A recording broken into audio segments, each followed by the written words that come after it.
this guy said he lost it all during the market crash. And I want to share this story with you guys because,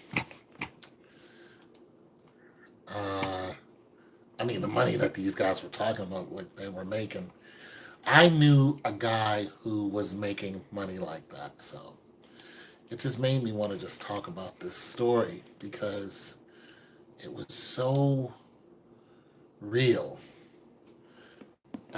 It was so surreal. And the reason why I'm saying that is because the brother was something out of, I mean, this dude was something out of one of those black movies that Tyler Perry or one of those guys make. I mean, this guy was that movie. So, um, basically, what he did, uh, he's a cool guy. Tall, he's about 6'2", 6'3", taller than me. He might even be taller. He might even be 6'3", maybe 6'4". You know, looked like a football player. Uh, you know, he was holding his own when it came to the ladies. That was his thing. And you know, I was, you know, I had met him at a First Friday or something. You know, along with a lot of other people, and just chopping it up, you know, business wise and all that. Well, you know me, I had just had my one little bedroom apartment. You know what I'm saying? I wasn't big time like these guys, but I was, you know, I wasn't really cool with those people, but I was just not getting to know them. And this was the dude who would network on all levels. So me and my little bit of money didn't matter to him. He just wanted people.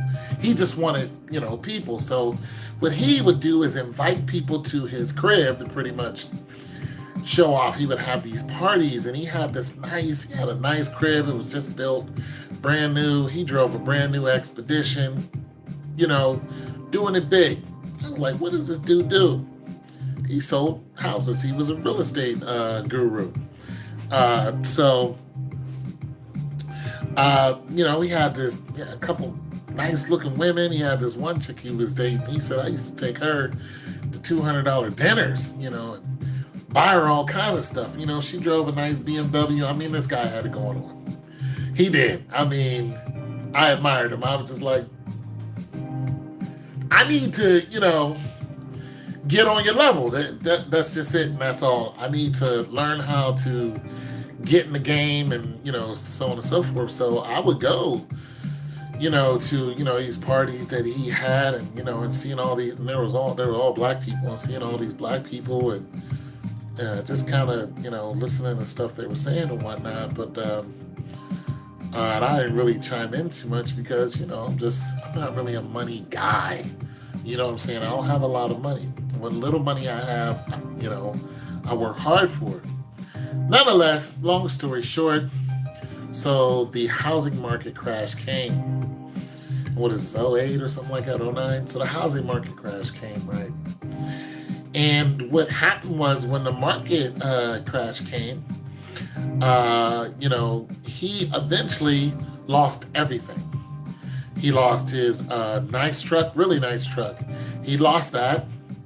The girl he was with, she just left him because he was like, listen, I need your help. Like, I financially need your help. And she was like, nah, I'm not going to help you. And bailed on him. And then his friend, he had a friend who has like a leather coat business, and he sells a lot of stuff. You know, he does good for himself. Has a beautiful Mercedes. Well, the last time I saw it, beautiful Mercedes Benz. He was like, yeah, that was my homie, but he wouldn't financially help me either. So all these fancy pants people that he had around him would not help him. And eventually he lost that new house that he had. Just out. He was homeless. He was homeless, and I remember him asking me, can he live with me? He was like, yo, son, I don't got nowhere else to go. You know, can I live with you?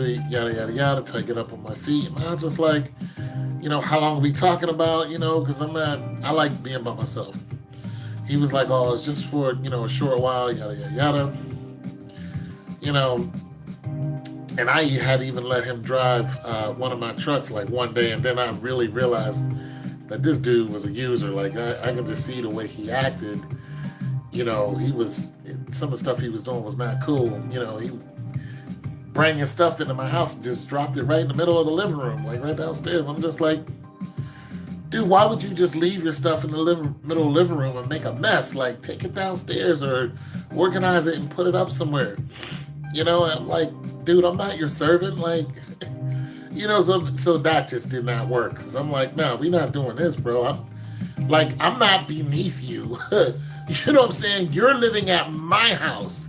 Like, I'm not beneath you, bro, just because you once made $1 million. No, bro, you have no money. And I have very little, but you have no money.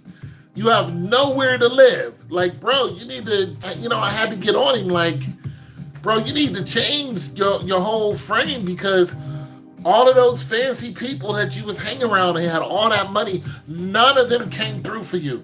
You could have lived with that girl you was messing with. She didn't want you anymore. You could have lived with any of your homies. They didn't want you in the crib. And then you gonna come to me and act like I'm a damn butler? I was like, nah, bro, get out of here. You know what I'm saying?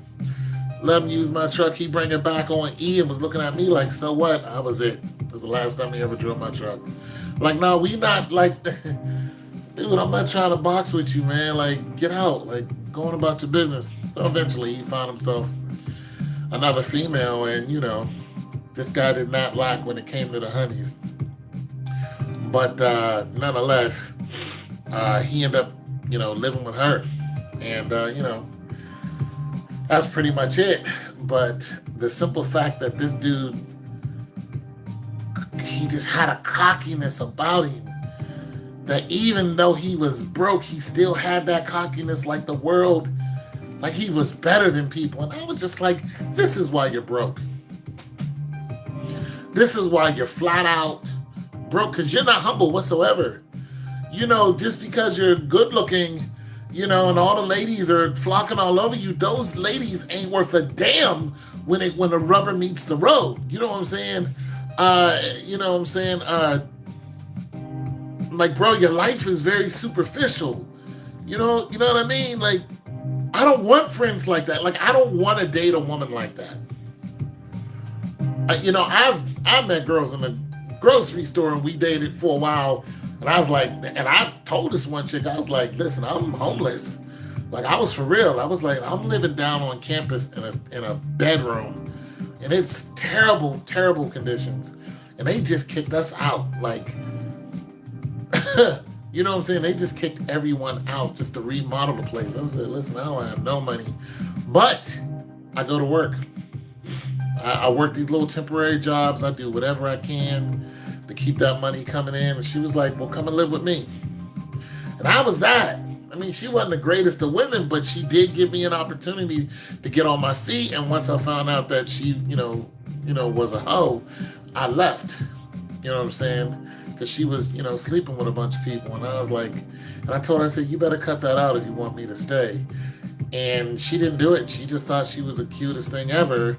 And even when she was with me, she would walk around with me like she was so hot and, trying to greet all these guys. And eventually I had enough of it. And I said, okay.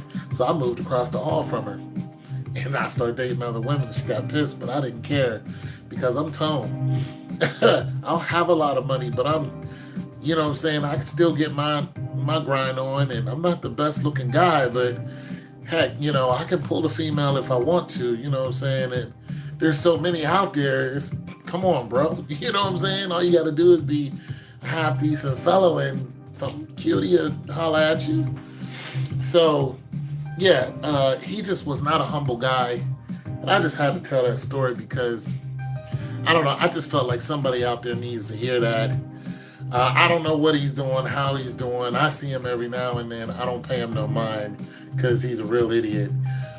But nonetheless, gotta humble you. And I've never made any $250,000. I mean, this guy, he had a nice house, nice truck. I'm pretty sure he was, getting up there close to $1 million. But as a matter of fact, he said he was making six figures, so whatever that is. But it was all taken away. And the thing about it, another thing about it is, some of those people that he was dealing with actually went to jail, and they went to jail for ethics because they were selling subprime, like they were subprime lenders and all that other real estate gobbledygook that I don't understand. And yeah, but I know real estate is a major come up for people. You know, if you could flip houses, I'm thinking about doing it. I just don't. I don't want to be a landlord, but I wouldn't mind flipping a house or two. So I'm thinking about getting into it. And it's your boy Tone 2. God loves you, so do I. Peace.